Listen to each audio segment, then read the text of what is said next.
Okay, get us started. Yeah, welcome everybody. 2026 Full School.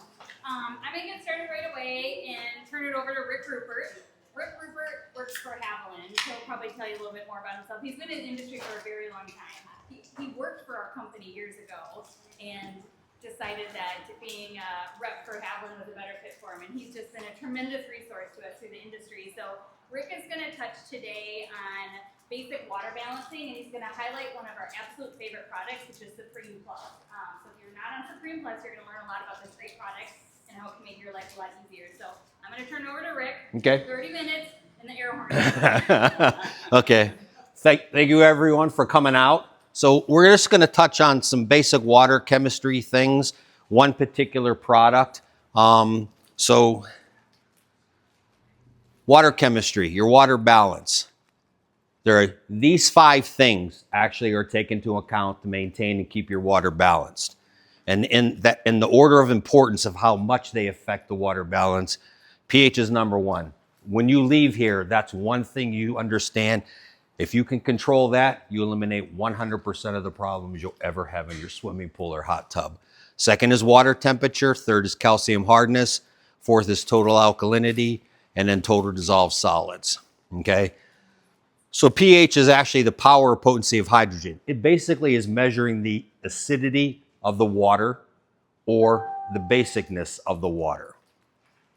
So basically the pH scale goes from 0 to 14, with 7 being neutral. Some things with pH factors. Us coffee drinkers, coffee has a very low pH. It's very, very acidic. Your eyes, pretty much neutral. Toothpaste has a high pH. So anytime you start to get over 7, the water becomes basic. If it gets under 7, it becomes acidic. So the scale is measured logarithmically. I always mess that word up. The difference between 6 and 7 is 10 times, not 1. So a pH factor of 6 is 10 times more acidic than 7. A pH factor of 5, is actually 100 times more acidic than 7.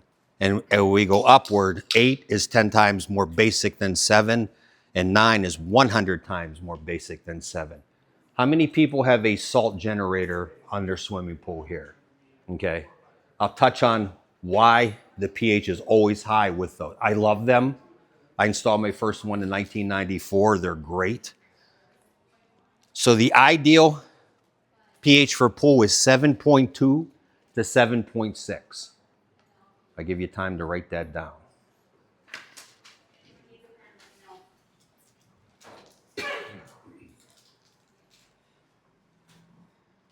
Everything that goes into your water affects your pH. Your source water, rainwater, the type of chlorine you're using will affect your pH. A salt system will affect your pH. Your pH can change daily. It can even change hourly. A large group of people swimming in a pool creating turbulence in air, their pH is rising in that body of water. So alkalinity is actually going to help buffer the pH. So again, pool chemicals, acid rain can drop pH. Aeration, swimmer waste can actually raise the pH. Ideal alkalinity is 80 to 120 ppm. Here's the deal. Anytime you adjust your pH upward or downward, you're also going to raise the alkalinity upward or downward. If you adjust your alkalinity downward or upward, you're also going to affect the pH. They go hand in hand. If anybody here is a parent, the alkalinity is like the parent keeping an eye on the kid, and the kid would be the pH. So basically it's a carbonate solution. This is a little bit technical. We don't need to know all the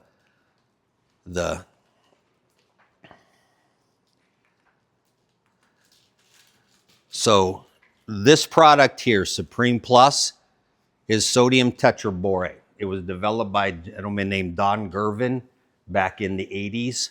His very first customer was Disney World. It has an EPA patent, and it's registered to be used in recreational water. So it actually works together with alkalinity to buffer pH from rising or lowering. Also alkalinity from rising, raising, or lowering. It's a once a season product. Once it goes in, the only thing that lowers its level is dilution. So fresh water, okay? There's pictures worth 1,000 words, and I got a couple of pictures of pools that use this. So basically, it's an algistat. It actually will keep algae from forming and growing in the pool. All water has algae molecules in it, even our bottled water. So all water has algae in it. It stars the water of carbon dioxide. Without carbon dioxide, algae can't grow, okay? It softens the water, and it actually has corrosion inhibitors built into it. So this pool here is a pool spa combo. This is actually a family member of mine. Everybody talks about pH. Some of the questions were asked before you guys came. So this pool and spa, once the pH and alkalinity are set in range, 7.2 to 7.6, 80 to 120, the Supreme Plus is added. This pool here does not make another adjustment on pH or alkalinity all summer long. It stays there. Okay? Can I ask where is it at? Where's the pool located at? The Forest. Oh, It's actually my brother's. He won't let me in it.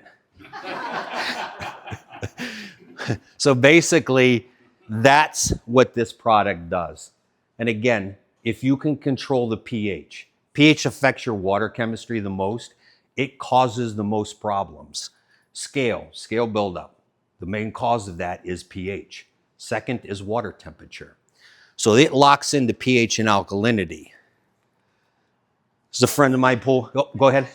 So before you use that product, you need to have your pH and your alkalinity in Correct. a normal range. Yes, correct. And so that doesn't adjust that for you. It No. just helps maintain it. Exactly. So the product is pH neutral. Okay. So when you add it, it is not going to raise your pH or alkalinity.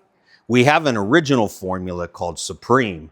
That product does. But this one actually is blended, so it actually is pH neutral. So you would have your pH in range and have your alkalinity in range. If you added it with the pH and alkalinity out of range, either too high or too low, it buffers so well, you'll never get it adjusted.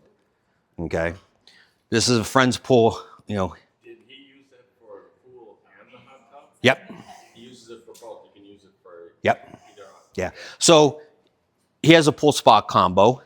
So the water in the pool and the water in the spa are actually the same chemistry. Okay. Now, if you had only a hot tub, we have that same product in a smaller container that could be used for a portable hot tub. Okay. The key with it is the buffering of the pH and alkalinity. I am not lying. Last year, pH was 7.6, alkalinity was 140. We put this in, he did not have to adjust his pH or alkalinity. And he texts me his readings every week, and I run an LSI calculation on it. That water stays balanced all year. And the water has never gone cloudy. It has never gotten algae, and it averages 60 to 70 people a week in the pool. My friend in Missouri, I like this because it looks like there's absolutely no water in the pool. Same situation. In 5 years, he's never had algae. He does not adjust his pH or alkalinity once the product goes in. Yes? Keep making a comment about temperature.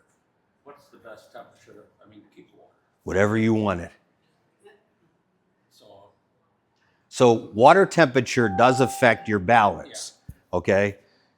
If you have a heater on your swimming pool, you have total control over your water temperature, okay? If we're blessed with a beautiful hot summer, I predict we're not gonna have under a 90-degree day from Memorial Weekend to mid-September, so be prepared for that. So you know, the water temperature you have no control over. So as water gets warmer or colder, you can adjust your other things, pH or alkalinity, to compensate for that. And I have some slides that really dictate that. Okay, again, it looks like, it just eliminates so many problems. Okay, and a picture is worth 1,000 words. So calcium hardness, pool water and spa water needs to be hard. So you need a minimum of 150 parts per million of calcium to have balanced water. Under 150 parts per million, water wants to balance itself. It'll actually seek whatever it needs from wherever it can get it. Very low calcium, under 150, will start to affect your vinyl liner, your fiberglass shell, plaster pool, your equipment, okay? The ideal range, calcium hardness, too low, pitting etching equipment, too highs, Hazer scale. Ideal, 200 to 400, okay? This is something where if you have extremely soft water that you're putting into your hot tub or your pool, there's a product you can use to raise it. Fortunately, in this area, it does come out of the tap at a very good level to begin with, okay? But my brother's, it's 250 parts per million. It comes out of the tap that way. He's on well water, okay? So one thing I always recommend is bring your source water into Patio Pleasures, a source water, because you're gonna know exactly what's gonna happen when you put the hose in to add water to your pool or your hot tub. So again, I just like to have the source water and know what it is. So basically, total dissolved solids is measuring everything that is dissolved and staying in solution within that pool. They're really not that big of an issue, okay? Indoor swimming pools, it does become a big issue because they're not having an influx of fresh water. And a lot of it evaporates back down into the pool. This is something that you can test once a year, okay? Pool needs to have some fresh water in it, okay? A lot of people with auto covers, they don't like to open the cover unless they're using the pool. Sometimes open the cover, some fresh water, the pool breathing, it's a good thing. Total dissolved solids, if the pool is a non-salt system, 1,500 or less. If the pool is using a salt chlorine generator, 5,000 parts per million or less. Okay, this is not something you're not gonna test for. Okay. So I mentioned the LSI, which is the Langolier Saturation Index. This is how I balance water. Anytime any of my customers call me, the very first thing I ask is I want the pH, the alkalinity, calcium, and the water temperature. And they're like, they're good. I said, that's not what I asked you. I want to know exactly what they are. By nature, water is always going to want to balance itself to get back to neutral. So within the LSI factor, 0.3 negative to 0.3 positive, you have balanced water. No matter what, as long as you have all those 5 readings, if you come up within that factor, you have balanced water. So here's an example. The first pool, pH is 7.5, water temperature is 75. Calcium hardness is 250, alkalinity is 120, TDS is 1500, the LSI is 0.0. That is a perfectly balanced swimming pool. Go to the next one. The only things that change are the pH and the water temperature. Calcium, alkalinity, TDS all remain the same. You went to 0.9 negative, you're going to start to damage anything that water touches. Go to the far end. The pH goes up to 8.3. The temperature goes up to 85. Calcium, alkalinity, TDS remain the same. Your LSI is 0.9 positive.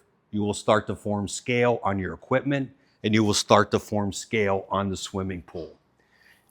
The key is that pH. The bottom one is I did it for salt system. So if this pool here was actually a salt system, it'd be 0.3 negative, still balanced, but that temperature is going to come up, which will take it up to 0.1 negative. The water's still balanced. On your low pH and low temperature, you go negative.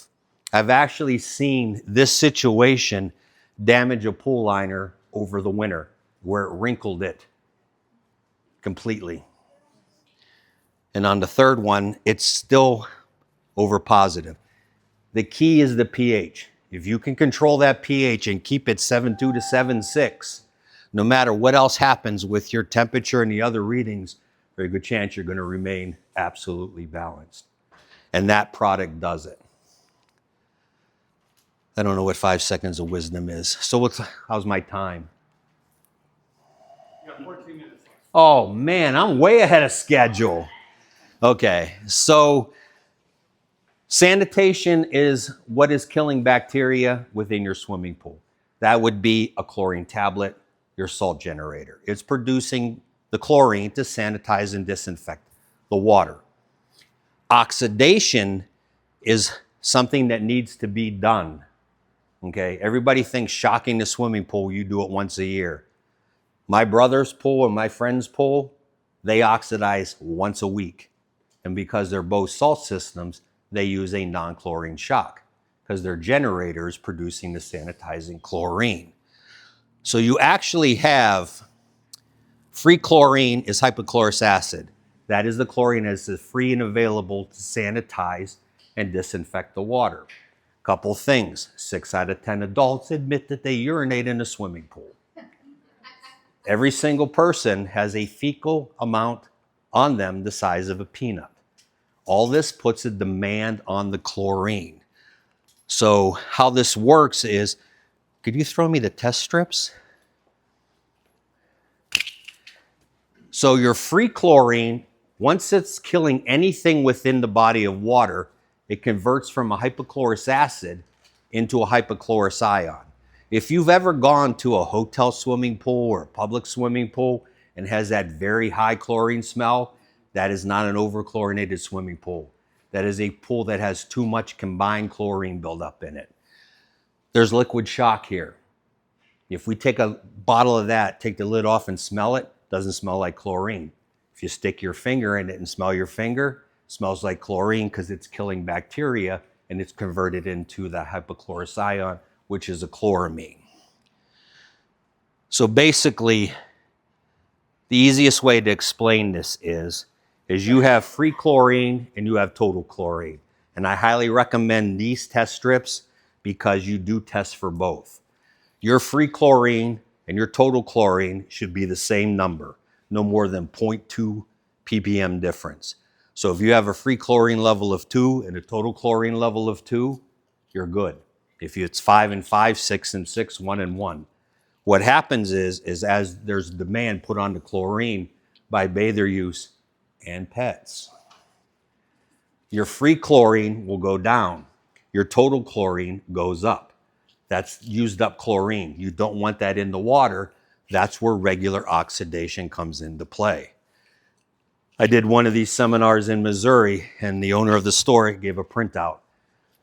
The printout showed the pool had 0.5 parts per million of free and 15.5 parts per million of total chlorine, which gave it a 15 parts per million of combined. On the printout, it said to put in 70 pounds or 70 gallons of chlorine. It needed that. If you do not take that to break point, which is 10 times higher than your combined, you'll accomplish nothing. Be proactive. The more your pool gets used, the more you will oxidize. Okay? After a heavy rainstorm, after a heavy bather use, don't be afraid to give it chlorine shock or non-chlorine shock. Okay? Okay, chloramines. What you're smelling is an ammonia. That's the byproduct that is the chloramine. And that's why my brother won't let me in his pool, because I won't get out I urinate in the pool, so. Shh, don't tell him that. So basically, maybe before you leave, you can look at this. And if you look and you dip a strip in and you have 3 parts per million of total chlorine and 3 parts per million of free chlorine, you're fine.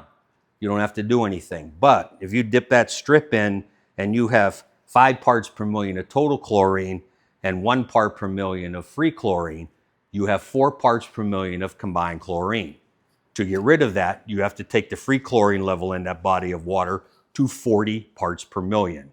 If you do not, The gentleman who didn't want to put in 70 pounds of chlorine, he put in 20, and all he did was create more combined.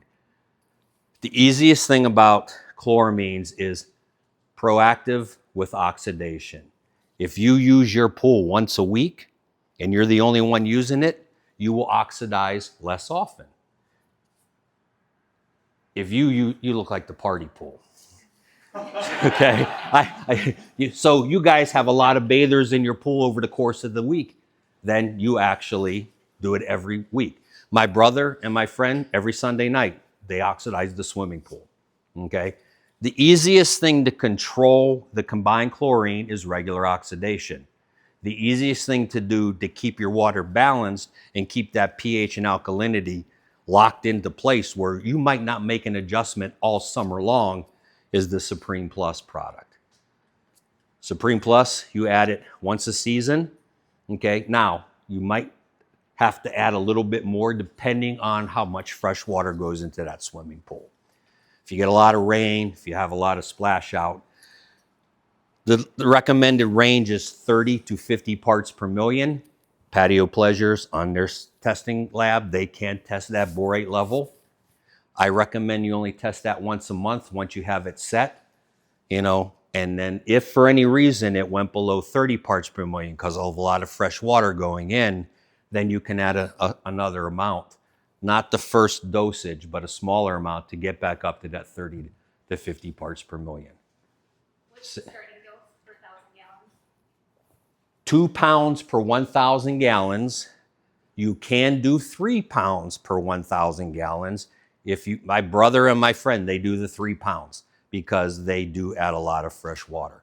My brother puts in 4 inches of water a week because so many swimmers, and they go from the hot tub to the pool, hot tub to the pool, a lot of water comes out. But 2 pounds will get you somewhere around 50. 3 will probably get you closer to 70, and that will guarantee you will not have to add more the rest of the summer.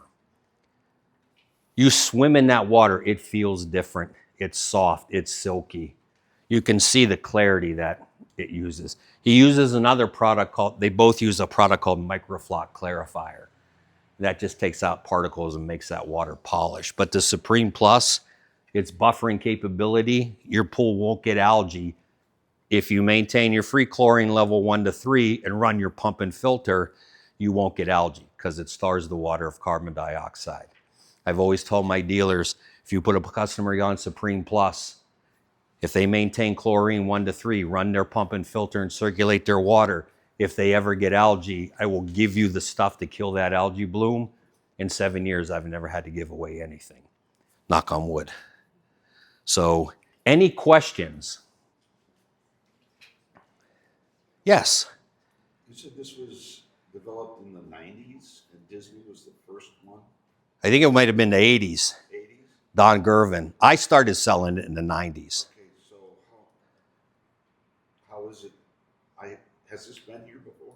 I don't recall seeing it. Yes, it has. It has, okay. Yeah. There hasn't been an emphasis that I have. When you come to this, you hear about it, because I Yeah. bought that, I'm wondering, how long is it good for? Because I bought it maybe last year, this presentation. Is Big bucket. it 5, 6, 7 years. The thing is if it can get hard. If it sits in a hot, humid area, it'll absorb moisture and it gets hard. The product is still good. It just makes it a little bit more difficult. You break it apart. My company gives me hard buckets from my brother, and I just put the buckets in the pool. It dissolves, and the bucket floats to the top, and we take it out. So the product's still good. What's that? You gave me 20 pounds of it, and I put it in my pool. It just fizzes at the top, and then it just dissolves. Yeah. So it has a minimum 5-year shelf life, but if it gets hard, it's still good. You don't have to break it back up into a powder form. Even if you have big chunks the size of a softball, they will dissolve in the swimming pool. When you add it, you evenly broadcast it over the swimming pool. A friend of mine in Florida, he dumped the bucket in one spot and it got hard and he tried to brush it and he couldn't. He panics. He's calling me at 11 o'clock at night. I said, give it a day. He calls me the next day, goes, it's all gone. So just evenly broadcast it. Once you add that to your body of water, you do not adjust your alkalinity for 2 weeks. Okay? If you added that with an alkalinity of 90 to 100, it'll be 90 to 100 after the 2 weeks. It does not raise your pH. So if you add it with a pH of 7.2 to 7.6, the pH will be there. But the buffering capability, and the pictures are worth 1,000 words. I have a dealer in Missouri. She never sold it. I gave her daughter some to use in her salt pool, and now they're one of the biggest protein dealers in my territory. The daughter's like, Mom, we didn't adjust the pH or alkalinity all summer long. And she goes, the water stayed crystal clear.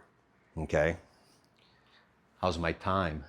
You got 3 minutes. Oh, okay. Any more questions? Yeah, yes. With chlorine, if your chlorine is super high, but your total chlorine you need to shot, do you just use the no shot chlorine to do that? That's a good question. So let's say that you actually have a free chlorine level of 5 parts per million, but you have a total chlorine level of 7. So you have 2 parts per million of combined. At that point, I would use a non-chlorine shot because you don't need to raise the chlorine level, okay? And that will bring it down. It'll get rid of that combined chlorine without raising your free chlorine level. Last summer a lot. It was, my chlorine was way too high. I'm like, well, I need a shot. What do I do? You can, at that point, you use a non-chlorine shot. Any other questions? Yes? How long do you recommend running your pump per day? Do you have a variable speed pump? You have a single speed pump. You want to have a minimum of at least 2 turnovers. That means all the water in that swimming pool needs to get through that filter a minimum of twice in a 10 to 12 hour time frame. Ideally, turning it on and never shutting it off. That's what we did last year. If somebody asked me last night if I had a pool, how I would run it 24/7. Okay. That's what we tell our customers, but we don't pay your electric bill, but Yeah. it really will give you the best results. It does. And, you know, the motors constantly shutting off and on lessens the life of the motor on that pump. So I recommend 24/7. Okay. One other thing, return jets. I don't want to jump in here. When your pool is running, the water should never ripple the surface, ever. It should look like a sheet of glass. Have them down at a 45-degree angle. If you have them out straight or directed upward, everywhere from that return jet down is dead stagnant water, not getting circulated. You want to move all the water from the bottom of the pool up through the water column to get through your skimmer or be pushed to a main drain if you have them on an in-ground swimming pool. You're saying you shouldn't see any ripple? Never. So our hot tub covers, I mean, sorry, our pool covers, it's spinning around. No. Well, above ground swimming pool? Above ground. Yeah, that's a good point. If you have it down at a 45-degree angle and turn, say, away from the skimmer, your cover will move because now you're circulating that water in the pool. That's a good situation. Yeah. But everybody wants them up. You're not getting good circulation. So your chemicals, filtration, and circulation all working together is what keeps your water clear. Okay? I nailed it on my time. I have a question. Yes. Is there a protein Spring Plus version for hot tub? Yes, gentle spa. Oh, I have that. Okay. Thank you, everyone, for showing up. We're gonna have a hot summer. We're gonna be 90 to 95 for 3 straight months. Lucky to be home. Okay, we're gonna do a quick raffle and then we're gonna turn it over to Elise. So first raffle, Patio Pleasures glasses here.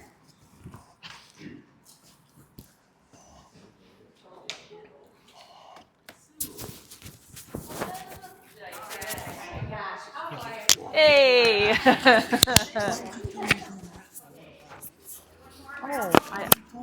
I didn't even know.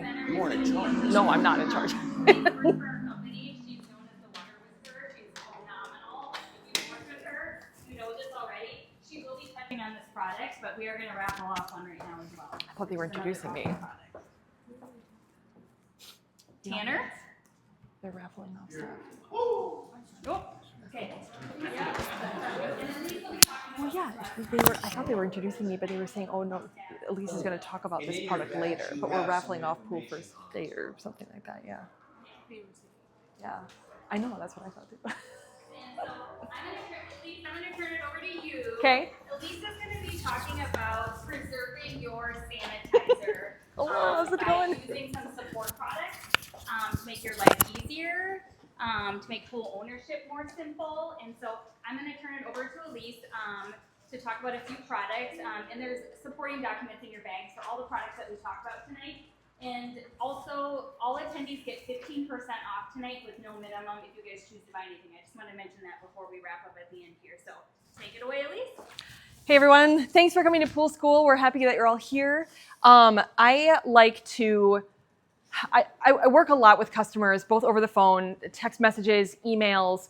I started out at the water test station for 2 years. Now I'm back in the service office manning the maintenance program where I work with the techs on our service team to go and take care of people's pools. But in between those visits, a lot of times those people are reaching out, asking questions, getting additional guidance. And one of the things that I've seen often is a frustration with low chlorine levels, like pretty consistently. I mean, the water chemistry can be perfect. You're not really using the pool. You're not really changing anything about the water. And the chlorine just seems like it's getting zapped all the time. And so there are a couple things that can be done depending on your setup to make sure that you are able to keep those chlorine levels at a better point. The most common one that we like to talk with people about is something called Pool Perfect Total. We already have been doing this with spas for a while, where you add enzymes to the water to help break down things that chlorine kind of struggles to get rid of. And this is the version of enzymes for pools. So basically, chlorine is designed to kill things. It looks for bacteria, it looks for algae, and it goes, I'm gonna kill you dead. And then that dead stuff is kind of floating in the water, and usually that weekly oxidation that Rick was talking about before is what you use to break down that dead stuff, gas it out of the water, and keep the water crystal clear and that combined chlorine level at a minimum so that your free and your total chlorines are matched. Sweat, oils, lotions, hairspray, fake tanner, you name it, these are all things that get in the water that are not alive and cannot be killed. But the chlorine isn't smart enough to see the difference. It just sees that there's something in the water that's not supposed to be there, and it goes, I kill you dead, but it can't kill it.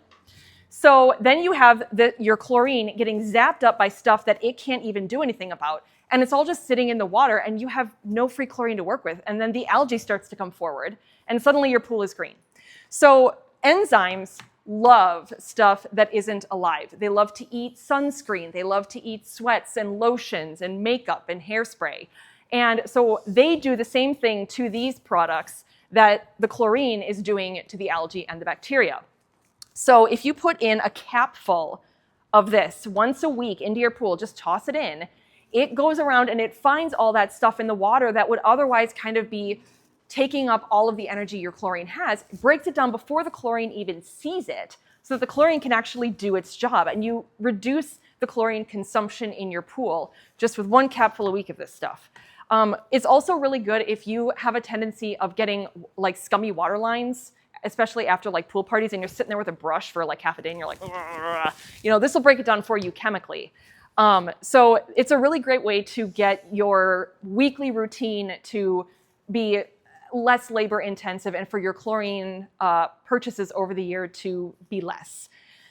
The other thing that I really like is pool first aid. And let's say you do get a really bad algae bloom and the pool is just, it's like a swamp. It's not even a pool anymore, it's like a frog pond. And you're spending like, you go on vacation, you know, right around the 4th of July, and you come back and you open up the pool and there are frogs blinking up at you like, hello. So when you have to put in a lot of work, a lot of chlorine to get that from being a green pool to being a whitish, bluish, cloudy pool, but it's sterilized. It's just a cloudy mess. And the traditional wisdom is just to keep throwing chlorine at it until the problem goes away. The problem is that it can take over a week for the chlorine to really clear the water unless you're putting in such huge amounts that you've essentially got a nuclear bomb in your backyard. And you want to use the pool. That's the whole point of having a pool. So instead, if you get the chlorine to the point where it has killed the algae and you have just like this blue-white mess in your pool, and then the chlorine levels usually at that point are pretty low because the chlorine has exhausted itself trying to do this job for you.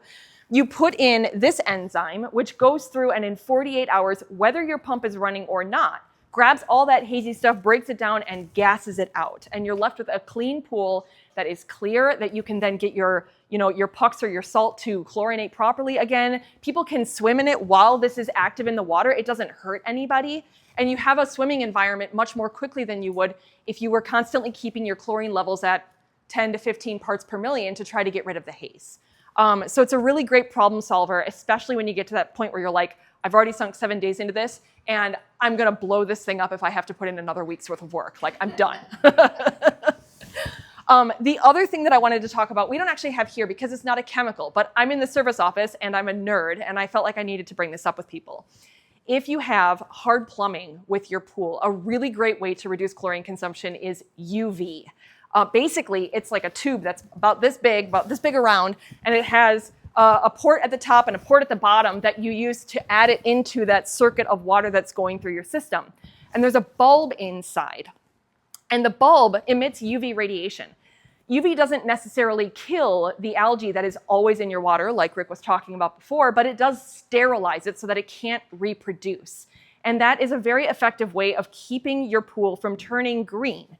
So what it has is inside this tube, there is like a quartz sleeve that's pretty close around the bulb. And the water is forced to go through between the sleeve and the bulb so that no water is left unimpacted by this UV radiation. And the radiation is just scouring everything that goes through. And so then the algae that comes out on the other side can't reproduce, and your chlorine doesn't have to work as hard because there's less algae to kill.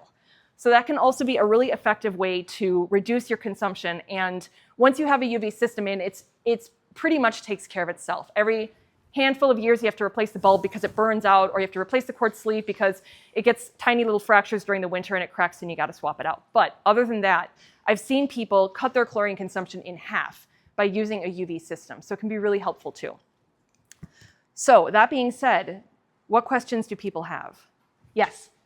So do you recommend using both the Pool Perfect and the First Aid, or one or the other, or? Yeah, whether you use both or just one of them is a great question. So the Pool Perfect Total is it's like a maintenance chemical, kind of like weekly oxidation. You would be putting this in on a weekly basis, not necessarily at the same time as the shock, because the shock would kill the enzymes, but it's a maintenance to kind of keep the problem from happening in the first place. If you have a problem and then you're trying to clean up at the end, that's where the Pool First Aid comes in. Yeah. What else? Would that help my problem I'm having right now? When it's no longer green, this will be helpful. And yes, we were going to get to that point when your pool is from the green state to the cloudy state. Yes. Yep. Yeah. I know you said you can swim while the first aid's in. Can you swim while the first one's in? Yes, Pool Perfect Total, you can also swim. Enzymes are totally harmless. So people put them in their hot tubs all the time too. It's called Spa Perfect if you have a hot tub. And yeah, you can swim at any point. It's fine. Yeah. Can you swim with the first one in? Supreme Plus? Yes. Yes. Yep. Yeah. Just a question. I use the Pool Perfect every week. Okay. I've been putting it in and I've had really good luck with it. Great. I've been putting it in the skimmer. Mhm. Is that, because you said you can just toss it in? Yeah. Yeah, whether you put it in the pool or in the skimmer doesn't matter. The enzymes are going to impact the system the same way one way or the other. Okay. Yeah. Anything else? Cool. Well, thanks for your time, everybody. We have one more raffle.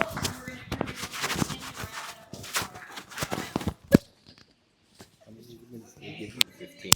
Oh, I don't know. I'm just a fast talker. I have no idea. 2, 3. And we're gonna do another couple of glasses. Larry. All right. Okay, I'm gonna turn it over to Kim. He's gonna be our last presenter, talking about pool equipment tips and tricks related to your pool equipment. We made it this far, guys. Way to go. Does everybody have a sand filter in the room or a cartridge filter? Sand. So mostly sand. So if you have cartridge, you can kind of take this with a grain of salt. So when it comes to filtration, that is going to be a major, major key in keeping the water clean. All of this matters, the pH, the alkalinity, the balance. The circulation and the filtration are kind of like a necessity as well. And one of the big things is maintaining your equipment appropriately. And then making sure you run it enough. Like you had asked, how often do you run it, right?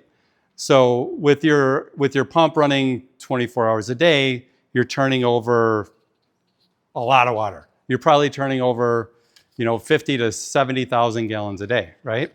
On a pool, you want to turn over a minimum of 1 to 2 times a day, 2 times a day ideally. So if you have a 20,000 gallon pool, you want to turn over 40,000 gallons of water. And, all of that water, everyone's got one of these in their bags, but basically all of that water needs to go through the filter and back into the pool. One thing that in conjunction with this is something called a variable speed pump, something that you'll be talking about in the event you need to replace your pump in the future. It's something that you can run, it's whisper quiet. A lot of people in this room probably already have them, I'm guessing. What that allows you to do is run it at a lower RPM and then filter the water through the sand filter at a lower speed and cleans the water much, much better, okay? Just something in the future, if you don't have a variable speed pump, something you'll want to talk about. Does everybody understand how a sand filter works and everything on the sand filter? Because that's one of the things that a lot of people kind of get confused about. There's a filter setting, and that's what you're going to be using probably 99% of the time. And that's where the water goes through the sand back into the pool, okay? And then you've got a setting called backwash. That's going to be the second most used part, right? So backwashing, and then also when do we need to backwash? That's going to be the key there with the sand filter. Backwashing is basically, instead of the water going through the media, it's going to actually reverse, and it's going to come up through these bottom laterals, they call them at the bottom, and then stir up the material inside, whether it's sand or glass media, and it'll go out the what's called the backwash hose. There's a special hose shoots out of the pool. Now, when you do the backwash, you're just cleaning your filter, okay? It's a really easy way to clean the filter. But a lot of times people don't know when to backwash on a sand filter. They'll do it weekly, they'll do it daily if there's the water that's cloudy. And what you're actually doing if you do it too much is you're making the filter too clean and debris goes right through it and back into the pool. So on the filters, have you all noticed there's a pressure gauge? So the pressure gauge has a meaning. The pressure gauge basically tests how clean your filter is, okay? So what you want to do when you first get your pool going, especially if you're new to it, is you'll run your filter and then you'll do a backwash and then you'll get your starting pressure, okay? And usually it's anywhere from 10 to 15 on that starting pressure. It usually has a 1 and then it goes to 20 and then, 1 and then a 2 and that stands for 10 pounds and then 20 pounds. When it's 8 to 10 pounds over a clean filter, so if it started at 10, you backwash at 18 to 20, okay? So that's kind of the key in maintaining your filter, which is key. So you don't want to over backwash the pool, okay? Does that all make sense? Everybody that has pools and been using pools, and I know you're newer to the pool, so those are questions that we can answer after the fact too, but it's a key to maintaining your pool, okay? Now, the next step after you do the backwash is you put it on what's called rinse, okay? And what rinse does is it goes back out the backwash port again, but it's putting the water back through the same way when you filter, through the media, and it's blowing out any remaining debris in the filter, right? that needs to be cleaned out instead of it shooting into your pool. Okay? So you do that for another 30 seconds, shut it off, and then you put it back to filter. Okay? So that's the proper way to backwash your filter. The only other setting on there that really comes in handy, say you had a problem with your filter, okay? On your filter, there's one more setting on the top valve called recirculate, or some filters, they call it whirlpool. And what that does is it bypasses your filter altogether.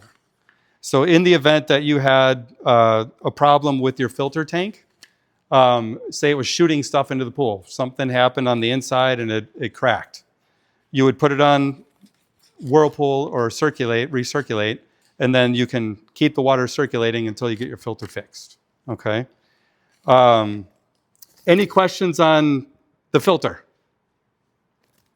Far away. Go ahead. How often should you change the sand? So you change the sand. If it's just standard filter sand, it's typically every 3 to 5 years. That's going to be the average. Unless you're having a problem. You're having a problem where you've done everything right. You've gone through. You've even used the Pool Perfect, and it's very rare. But sometimes you can get a lot of chlorine demand in a filter, and it's just for some reason not going away. I have a country pool. Yeah. We have a lot of trees. Yep. A lot of stuff going. Absolutely. And so that's what I was curious. Yep. Mm-hmm. Yep. Would you recommend glass media for a pool? Yes, like I was that? going to talk So, about that yeah, next. Yeah. Yep. So yeah, Kim will talk Did you have a about that, question? but yeah, you go ahead. Yeah, I'll talk about glass versus sand and kind of give you a background on that too. I was always taught with backflushing, because when it first comes out, the water's gonna be a little cloudy. Yep. Once the water looks like it's clear, then that's sufficient for backflush. Is there a certain time frame or a certain length of time you should backflush? Great question, Randy. Typically, that's the answer I'm going to give you first, where you just said until it's clear. That typically takes anywhere from 40 to 60 seconds for most people. So that's kind of the average. But if it was still really, really dirty after 60 seconds, you would let it keep going. One other thing, if it rains a lot of people will use backwash to lower it, thinking I'm going to do 2 birds with 1 stone, lower the water. And you only want to backwash for the amount of time that is necessary to clear the water. It's putting a lot of pressure on your system when you do the backwash, so you don't want to over backwash by lowering 3 inches of water. You would use drain to lower the water. So, one other thing. With the sand filters, there's a newer product that's actually something you don't have to change. And that's because it doesn't hold on to biofilms. It's called glass media. It's a product that our service team loves because they know they're not going to have to come back and change the media in that filter. And it's something a lot of our consumers that have changed to that over the last 3 to 5 years have really loved as well. I had it in my pool for 5 years, and it cleans to a whole nother level. Sand can only clean down to about 30 to 40 microns, whereas glass media can get down to that 20, even lower sometimes. It just polishes the water too. It's just something that it works extremely well. And when you do backwash, it gets rid of more stuff. Because sand under a microscope, it actually has all these crystals on it, and those crystals break down and then it doesn't filter very well. Whereas glass, it doesn't really break down like sand does over time. So just another tip, in the event you ever need to change your media, I would look into the glass that we have. So, More questions on filters and pressure gauges or any of that stuff? I have a question. Yeah. On pressure gauges, if they are running high, is it probably because the gauge needs to be replaced? So Mine is at like 30, and even when I backwashed it, it's still up there. It's not moving. So the key is shut the pump off, and does it go to 0? If it goes to 0, your pressure gauge is working appropriately. If it doesn't, you need to replace it. We stock those and we have them at the counter. It's a very, very inexpensive fix. A lot of people don't even know what they're for or how they work. That's kind of why I wanted to talk about it, because if you do understand how it works, it's a great tool. But yeah, and there's something that it's a maintenance item. You know, they can last 1 year, they can last 5 years. So, you know, you can expect to replace it, you know, at least every other year or a couple of years. They just wear, take a lot of a beating. So what you said earlier, at the beginning of the season, when you turn your pump on, you see what the gauge goes to, and then from there, when it goes up, that's when you do your backflushing. So yeah, so like startup, normal startup would be get everything running, get it primed, get it running, and then shut it off, put it on backwash, turn it on, let it do a backwash cycle, and then do a rinse, and then turn it back on, and then you'll get your starting pressure. Then you'll know, okay, we're starting with the brand new, clean, fresh filter, and then we know our backwash point is 8 to 10 pounds higher than where you started. That's kind of the key. That's the key. And if you ever forget, you can always bring a sample in, and we'll go over that. Because it's not something you're probably going to remember in one thing. But you do have a little sheet in your bag. And there's also a little tutorial on how to manually vacuum, which we can go over in person as needed. I thought I heard something about single-speed pumps not being allowed at some point. Is that a thing? Single-speed pumps, you're not going to be able to purchase. Pretty much, well, distributors can't sell them right now after September of 2025. That's why I said you're going to have to talk to us about a variable speed pump once that comes time. It's simply an energy. It's amazing how energy efficient the variable speed pumps are. If you're running that 24/7, and it'll pay for itself in 2 years. And the pumps themselves, the motors, run so much quieter, you can hardly hear them running. And your energy savings are anywhere from 50 to 80%. So it's dramatic. So a variable speed pump is huge. Yes, Mr. Kemper, they will be outlawed and are pretty much getting to that stage. Yep. Any other questions? Okay, most of you guys know we do free water testing and analysis. Bring your water in anytime. We're more than happy to help you guys out. We have a full service department. If you ever need any service, it's likely you'll get Elise on the phone. There is a card in there, so if you guys have any questions on UV, or if you want to change your sand over to glass media, you can do it yourself, or we're happy to help you as well. So there's a card in there for that. Do you have anything else, Kim? I have one more raffle. I don't think so. Okay. I'm going to do one more raffle here. Again, if you guys choose to buy anything tonight, we offer 15% off. We're going to have a register open over here and then register up front to help you guys get out of here quickly as well. So, okay, one more raffle here.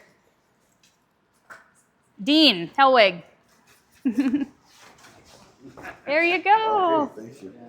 Dean and Randy have been customers for ours, well, I think for 20 years. If not longer, maybe before us. So they've been long time customers. So good. Thank you, everybody. Appreciate it. Yeah, absolutely. I do all the water stuff, but the equipment stuff confuses me. And Yep. Elise has been awesome trying to help me with my green pool. Yep.